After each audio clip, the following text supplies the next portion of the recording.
Hello again. Normally in a meditation course, the first thing you discuss is seating posture.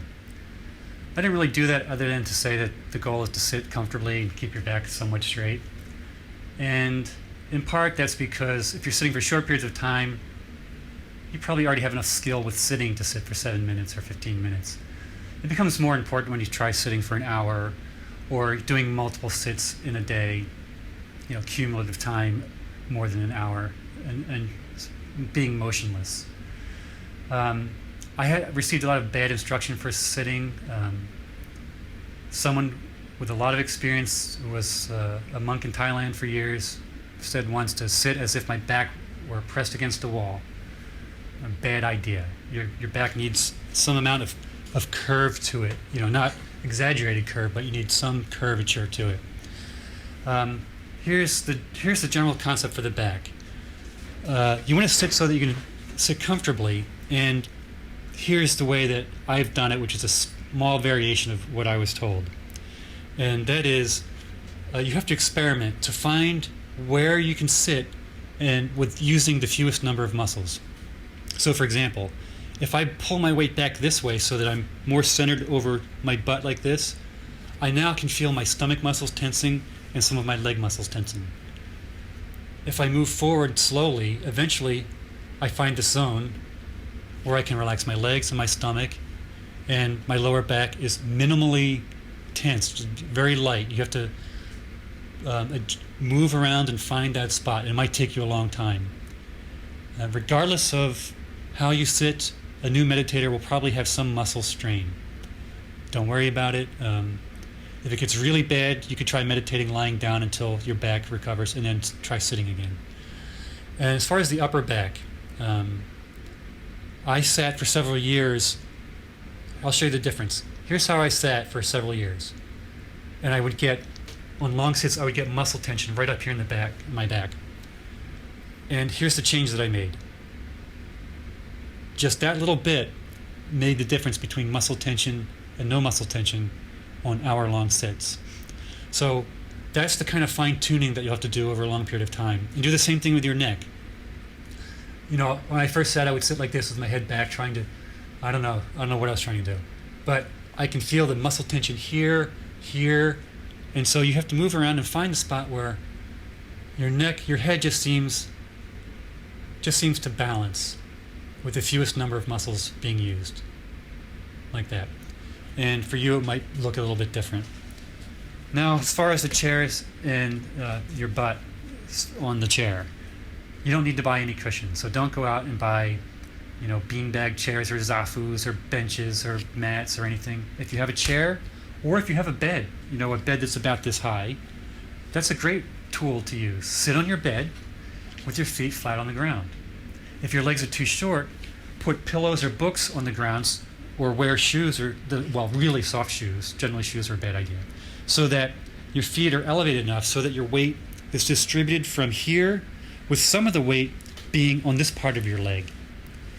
And that's the same idea for a chair. Ideally, you'd want a chair that's at a height such that you can sit with a lot of weight here, but with some weight here on the front of your legs.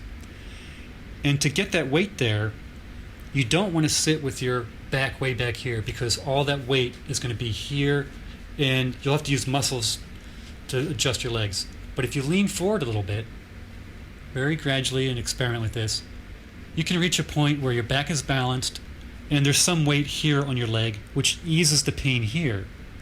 And I felt this because I have a bad leg, and I found that distributing the weight forward helped with my situation. It might benefit you.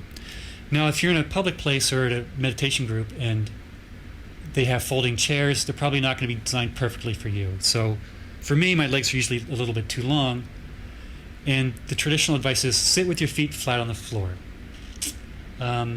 It's bad advice because it's imprecise.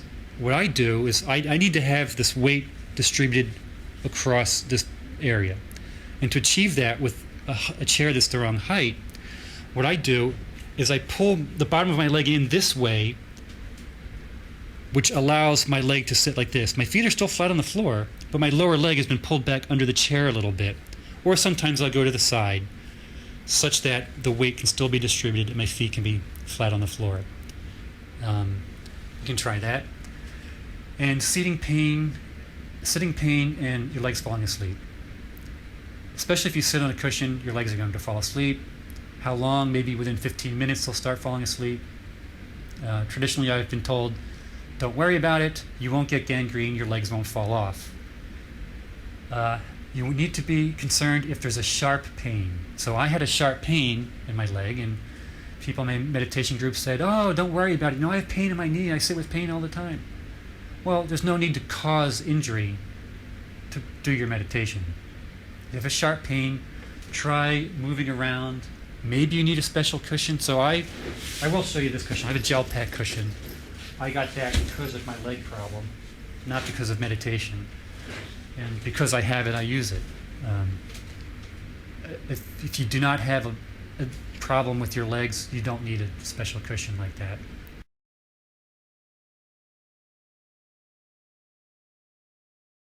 Okay, one of the common ideas about meditation people have is that meditation is conducted with music and nice images. And here's my perspective on that. You can go to the movies, and that might help you take your mind off your problems for a couple hours. You might be happy, it might make you feel good, and that's great. The average layperson does not spend 24 hours a day in high-intensity meditation. Entertainment is nice, free time, relaxing, letting your mind run free. That's all good and probably healthy for you. But that is not necessarily meditation, because what happens when the movie is over? Well, you come home, and all those obsessive thoughts and intrusive thoughts enter your head, and you can return to your anxiety, and you'll be just in the same state that you were before you went to the movie. Meditation DVDs, CDs, with music and fancy images, they might be fun, just as going to a movie is fun, entertaining, captures your attention for a while, maybe makes you feel good. That's great. But it's not meditation training, because you're probably, if you're relying on the music and the images to make you feel relaxed, then you're not training your attention so that you can produce that relaxed, tranquil state no matter where you are.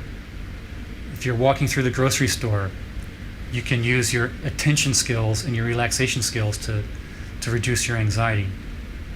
You don't want to have to carry around a portable DVD player to look at the images and listen to the music to relax. If you acquire the skill, you'll be better equipped. And you'll be better equipped at nighttime when you have to, well, I guess you'd watch TV and fall asleep in front of the TV.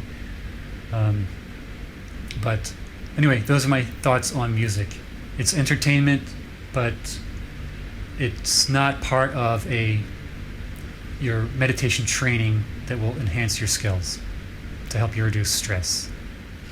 Well, I think that about covers it for now. Good luck with your sitting posture, and I'll see you next time.